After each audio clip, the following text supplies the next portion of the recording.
Hello, good morning everyone. আশা করি তোমরা নিশ্চয়ই ভালো আছো, আমরাও ভালো আছি। তো আজ অনেক দিন পর আরেকটা নতুন ব্লগে তোমাদেরকে স্বাগত জানাচ্ছি। তো চলো সাথে থাকো, পরে আবার আসছি। এখানে আমি পনির রান্না করছি, আর এইদিকে আমার ডাল হয়ে গেছে। আর পনিরটা একদম পাতলা করে রান্না করেছি। এই দেখো কত পাতলা।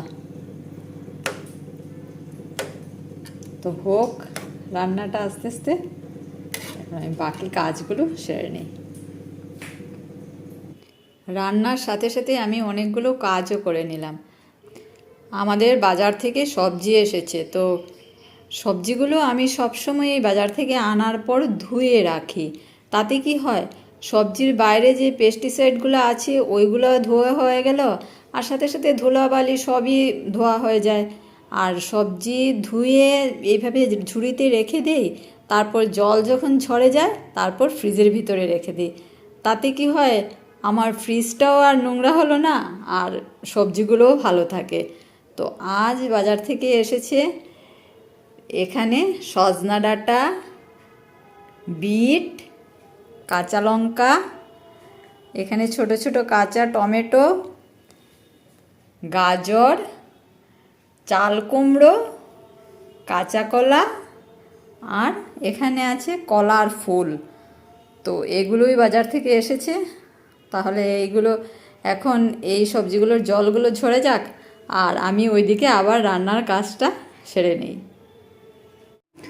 চলো আজ তোমাদেরকে দেখাই আমি কি রান্না করেছি। সাধারণত তো আমি কি রান্না করেছি তা তো তোমাদের সাথে শেয়ার করি না, কারণ আমি ভীষণ পাতলা রান্না করি, তো এইসব তোমাদের দেখতেও ভালো লাগবে না। তো আজ ভাবলাম আজ একটু শেয়ার করি। তো আজ রান্না করেছি এই যে বিউলির ডাল, পাতলা করে বিউলির ডাল রান্না করেছি। আর এখানে একটা পাঁচমিশালি সবজি করেছি, গাজর, বিট, স্কোয়াশ আর রাঙা আলু দিয়ে। আর এখানে করেছি পাতলা করে পনির। তো এই আজকের আমাদের রান্না। তো চলো সাথে থাকো, পরে আবার আসছি। এখন ঘড়িতে প্রায় সন্ধ্যা 7টা বাজে। তো আজকে তো একটা বিশেষ দিন। তো কি বিশেষ দিন সেটা তো তোমরা টাইটেল আর থাম্বনেল দেখে বুঝেই ফেলেছ। তো আজকে ভাবছি আমরা একটু বাইরে ঘুরে আসব। তো চলো তোমরাও আমার সাথে, আমরা সবাই মিলে একটু ঘুরে আসি। তো চলো সাথে থাকো, পরে আবার আসছি। আমরা ঘর থেকে বেরিয়ে গেছি। তো আজ তো রামনবমী। আমরা প্রথমে যাব শিববাড়িতে, তারপর যাব সারদা সঙ্গে, আর সব শেষে যাব দুর্গাবাড়িতে।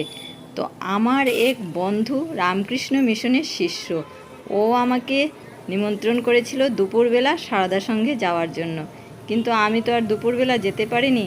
তাই সন্ধ্যাবেলা যাচ্ছি, আর ভাবলাম সন্ধ্যাবেলা গেলে মায়ের আরতিটাও দর্শন করতে পারবো, ওই ভেবেই আমি সন্ধ্যাবেলা যাচ্ছি।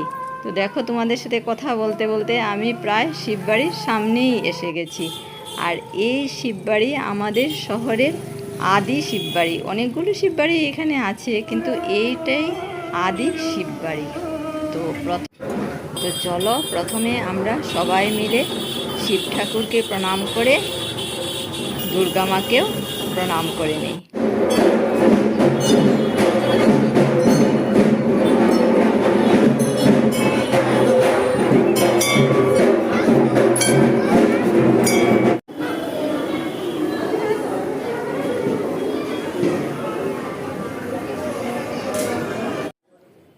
আমাদের এখানে রামকৃষ্ণ মিশনে বসন্ত দুর্গোৎসবটা হয় না। বসন্ত দুর্গোৎসব হয় সারদা সংঘে। তো আমরা এখন সারদা সংঘে এসে গেছি, আর এখনই মায়ের নবমীর সন্ধ্যা আরতিটা হবে। তো চলো আমরা সবাই মিলে মায়ের নবমীর সন্ধ্যা আরতিটা দর্শন করে নিই।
আমার ব্লগটা যদি তোমাদের ভালো লেগে থাকে তাহলে প্লিজ লাইক, শেয়ার আর সাবস্ক্রাইব করো।